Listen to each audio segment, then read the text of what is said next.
نحمده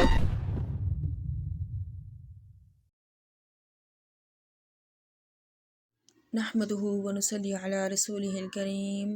اعوذ باللہ من الشیطان الرجیم. بسم اللہ الرحمن الرحیم. السلام علیکم ورحمۃ اللہ وبرکاتہ. رمضان مبارک.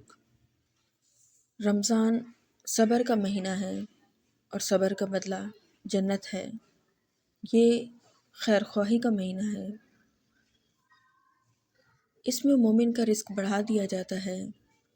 روزہ دار کا افطار پر نہ صرف جہنم سے خلاصی، جنت کی بشارت، بلکہ روزہ دار کے جتنا ہی ثواب دیا جاتا ہے، چاہے ایک کھجور کھلائی ہو یا ایک گھونٹ پانی ہی پلایا ہو. ہاں، اگر پیٹ بھر کے کھلایا ہو تو اللہ تعالیٰ اسے حوض کوثر سے اس طرح سیراب کریں گے کہ جنت میں داخلے تک اسے دوبارہ پیاس نہیں لگے گی. جس شخص نے اس ماہ مبارک میں اپنے ماتحتوں پر نرمی کی، ان پر کام کا بوجھ ہلکا رکھا، تو اللہ تعالیٰ اسے جہنم سے خلاصی دے دیں گے. پورا سال جنت کو رمضان المبارک کے لیے آراستہ کیا جاتا ہے. اللہ تعالیٰ فرماتے ہیں، روزہ میرے لیے ہے اور اس کا اجر بھی میں ہی دوں گا. روزہ دار کو دو خوشیاں ملتی ہیں.